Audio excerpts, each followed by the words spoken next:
Hello. I bet this feels very familiar.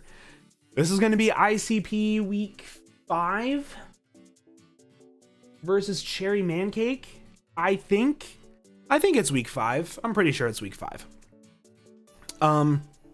This looks very familiar to the JV because, okay, I am going to be doing a post-com for this one as well because I played this after I played my week 4, which was really helpful because this was after my friend Chase passed away whenever I was very, very down. But Cherry is also destroying right now. He is doing phenomenal. So I kind of want to have every advantage possible if I play him in playoffs as well as JV. So I'm not going to be going over the team I'm bringing. Not going to be going over a lot of the sets. I don't even know if I sent in my team. Did I? Did I send in my team? I don't think I did. Oh, I did. Damn it. Why did I do that? Okay, well, then a quick rundown of the team. Damn it. Why did I send it to him? That was stupid. Super Fat Mew with Taunt, Soft Boil, Seismic Toss, and Spikes. SD Scizor with Sword Stance, Bullet Punch, Dual Wing Beat, and Superpower. I have Really Fat Frog with Stealth Rock, Earthquake, Ice Punch, Scald. I have Mixed Defensive P2 with Subtoxic, Recover, Thunderbolt. And then I have Nasty Plot, Thundurus. And then I have Choice Banded, Zarude. Super standard EVs and stuff like that. Don't need to go over a team builder. But things you do need to know. My goal is to bait in the Glow King after I've killed the Celesteela, which should be kind of easy for my team because I do have a Thundurus, which is phenomenal versus Celi. But he also doesn't have hazard removal. He has like a Salamence, I think. That's it. He has a Salamence for hazard removal, so I really want to get up 3 layers of spikes, and I really want to pressure him. That's the goal. But, so we're going to lead off with my Mew because it is my designated lead to get off a spike to be able to taunt whatever fat lead he could have, like the Mudsdale, anything like that. Also, I want to give a big shout out to CherryManCake. He was super kind whenever it came to setting this up. We were literally working on getting connected for like an hour because of this. The black screen of death. I don't know what causes it. Don't know. I don't know. But I don't know. He's going to lead off with a PZ. And I'm like, okay, he's going to double dance sweep me from the start. I'm just going to taunt him so that way he can't double dance sweep me. That is the goal. Because the second that he sets up a Nasty Plot as well as an agility, I lose. So I go for taunt, I outspeed him, which is like, yes, he's not even going to get up in agility, which is phenomenal. But he just goes for the try attack. And this damage right here is going to reveal to me that he has Modest Choice Specs. That did so much damage. So much damage. First misplay I'm going to make right here, I should just get up a spike, right? I should just get up a spike. This thing is intended to be able to like sub up and kind of sort of deal with the Glow King, spike up on it, taunt it, force it to do whatever. I can taunt the Celi. I should just sack it here. Instead of taking a shit ton of damage on something else, I just need to sack this thing and get up a spike. First misplay, right? First misplay, should have done it right here. I'm going to go into my P2 because I think I can live 2. But as you're going to see, my thinking is not always correct because this Modest Adaptability Tri-Attack Choice Specs is going to do a crap ton. I'm also able to trace Regenerator, which is pretty cool from Glow King. But yeah, insane damage. And he gets the burn. Like I could have lived maybe if he didn't get the burn, but now that he got the burn, I definitely can't live. And right here, I'm like, do I let something else take a crap ton of damage? My Scizor gets 2-shot. Like, I would have literally lost half of my team if I switch out. So I just need to sack off my P2, which sucks. I hate sacking off P2 this early. But it is what it is. This thing could have been a really good win con. It could have been a really good win con with Subtoxic and Thunderbolt. It was phenomenal. Like, I didn't have my sub broken from like Modest Glow King's Sludge Bomb. Like, it was phenomenal. Stupid. Played dumb. But I go into my Zarude, and here I don't have close combat, I think. I just have Power Whip. Power Whip does kill because I'm banded. But I don't expect him to be able to want to stay in. I expect him to want to go into one of his many grass resists. He has the Shiinotic, he has the Glow King, he has the Celesteela, he's got a lot. So I click U-turn. And as you're going to see, this damage to the Shiinotic is going to be really, really good. It's going to do about 30%. And with the 30% damage, I'm able to go into my Scizor, I think, right? And click Dual Wing Beat is what I should click. Because aside from that, I don't really have a whole lot. And if he goes into the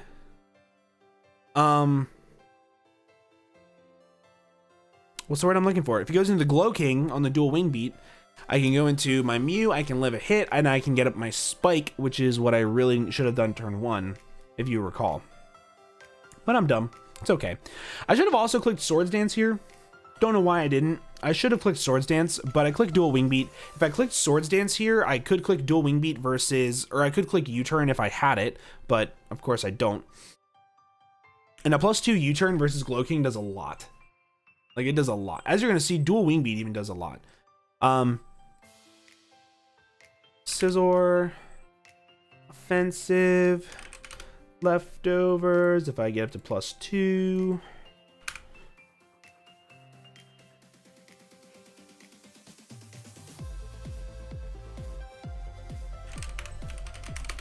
I'm expecting this thing to be Cold Berry, by the way, for my Zarude. But if I set up to +2, Dual Wing Beat does 89 to 105 to like no Fizz Def Glow King, which, judging by that damage, Dual Wing Beat did to where he has some defense investment. But if I was U-turn, it would do a crap ton. +2 U-turn would have done 78 to 92. Well, I would have been in a really good position, but I was really scared of getting spored, which is why I didn't. All of this like calcing and rigmarole was to show why I didn't click it. It's because I was scared of getting spored. I clicked Stealth Rocks here, trying to just get some chip damage off on some stuff, because I really need the chip damage off on things like the P2, like the Glow King, things like that, to see if it's boots. So I'm gonna click Stealth Rocks, and as you're gonna see, he's gonna switch out and he's gonna go right into the P2 or the PZ. Which is scary, because I just lose another Mon. Basically. And I don't want it to be Toad. I don't want it to be Mew. I don't want it to be Thundy. And I don't want it to be Zarude. So that leaves my Scizor. Like, but I think I have to let it be Mew, unfortunately.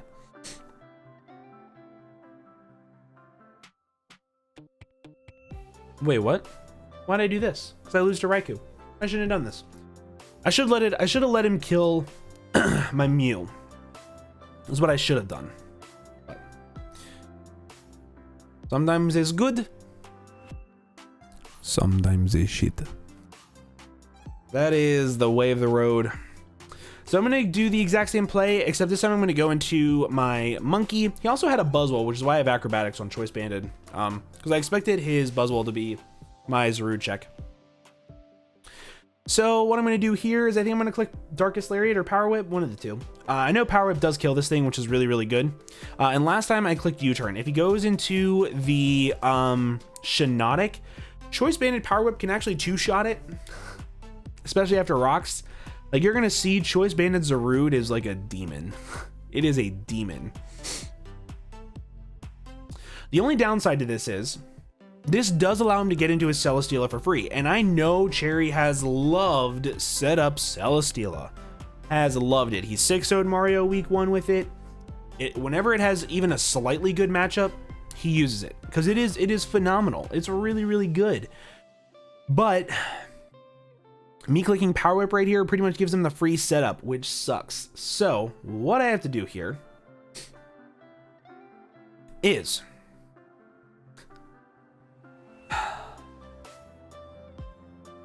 I have to play a little crazily.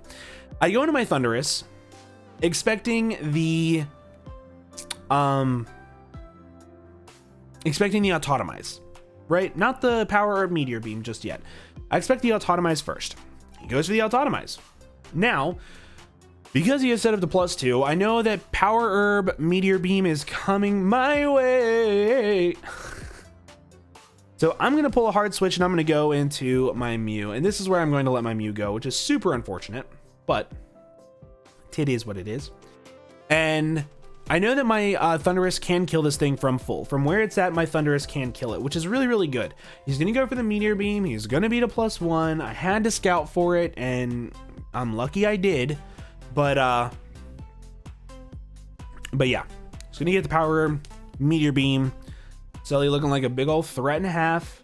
Hits the Meteor Beam. Couldn't be me. And he's going to kill my Mew. And as you're going to see, he is actually going to get the special attack boost. So he is at +2 special attack. Flamethrower, Air Slash, Giga Drain. I live one of everything from +2 Celesteela. I EV'd for it. I go for Thunderbolt because it kills. Does so much damage. It does like 88% maximum, I think.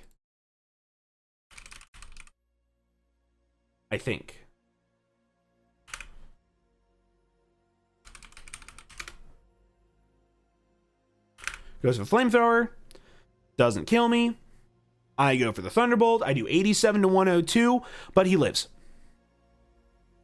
So he is super bulky. His +2 Flamethrower to me never killed, but for him to live that, he must have very little speed investment. I don't know. I don't know what his investment was. I didn't look at it really after the game, if I'm being honest with you, but I can't go into anything. All I know is that my Scizor's Bullet Punch does kill him from this range. That is all I know. In hindsight, I probably should have kept my Thundurus around. Like, I should have gone into my Scizor first to click Bullet Punch and then go into my Thundurus, but I really thought I was going to kill him from that range, and I would still have my Thundurus around anyway. And what that would have allowed me to do is it would have allowed me to have another breaker in the back for the potential Glowking, because I believe I have Dark Pulse on this set. I do. I have Dark Pulse. So I'm going to go for the big old Bullet Punch here, and I do kill even max HP Selly, luckily.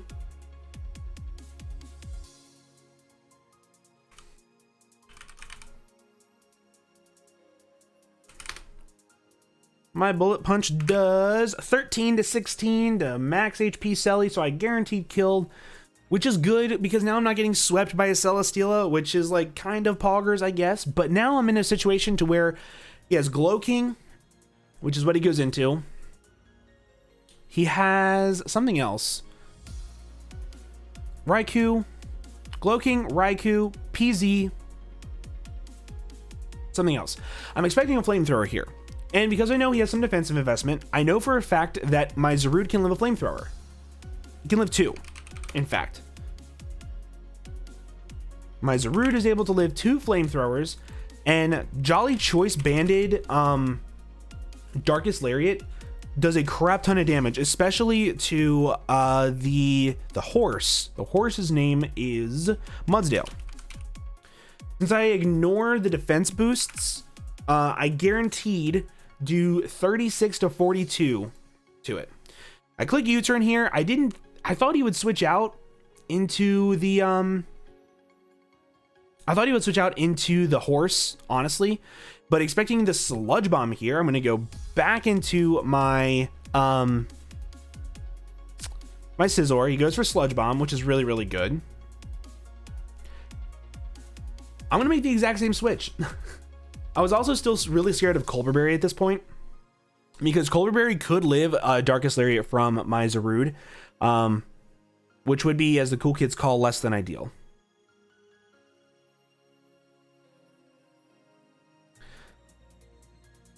He's going to withdraw this time, which, you know, it is what it is.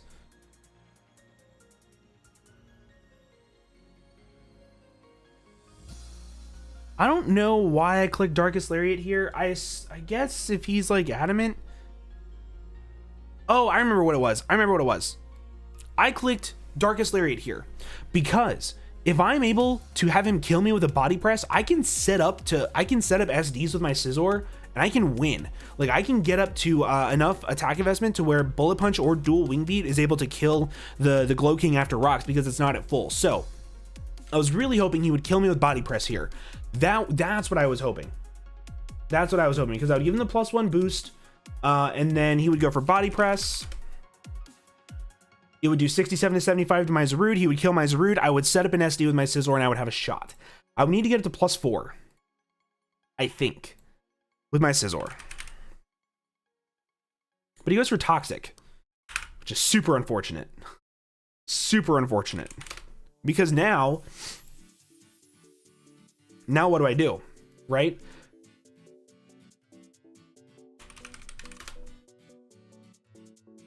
If I click Darkest Lariat, I kill this thing. But I don't know, man. I needed to get up to at least +4 with... I needed to get up to +6, actually. I needed to get up to +6 with my Scizor, which I needed to be able to set up on the Mudsdale, which is why I clicked Darkest Lariat. That's what it was. By clicking Darkest Lariat and hoping that he killed me with Body Press, I tried to set up to +6 with my Scizor, because Mudsdale, Body Press at +1.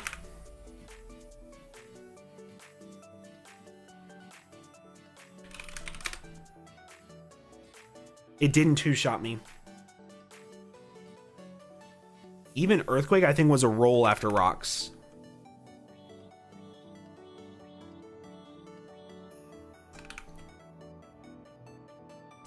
Yeah, it had a 30% chance to 2 KO after Stealth Rocks if he was fully Fizz Def. So that was my thought process. He goes for Aura Sphere here, and now since my Zarude is down, I'm kind of in a 50-50 spot, right? With my Scizor. Like, I could click Superpower into Bullet Punch and have a chance to kill this thing. Especially if he's Aura Sphere, but my hope was, since he took the Stealth Rocks damage, right? My hope was that he was Choice Locked into Aura Sphere. Choice Scarf, Choice something into Aura Sphere. And then I could set up a Swords Dance. I could set up a Swords Dance, and then I would be able to potentially roost up on it and beat a 1v1 and sweep him. That was my goal at this point, to be able to set up a Swords Dance on the potential Aura Sphere Choice Lock and then go over there. But he's going to reveal Thunderbolt, and as you're going to see, it's just going to do way too much damage. Going to do way too much damage. Way too much damage. I set up the Swords Dance, and my Bullet Punch is going to do like 0. It's going to do like 50%. Super unfortunate. Super, super, super unfortunate. However, similarly to the game against JV, I know how I can adjust. I know how I can move forward with this, which is really good. I know how I can try to play a little bit better. I know how I can adjust the team in case I do play Cherry in playoffs. So, with that being said, that is ICP week 5, I think. GG's to my boy Cherry. Make sure you guys go check him out. His links are down in the description below. But with that, I'm going to go ahead and get on out of here. Thank you again to Jaden for a phenomenal game, and thank you again for being super, super kind with everything. But with that, I'm going to go ahead and get on out of here. Thank you all so much for watching, and I'll see you guys in the next video. Bye-bye.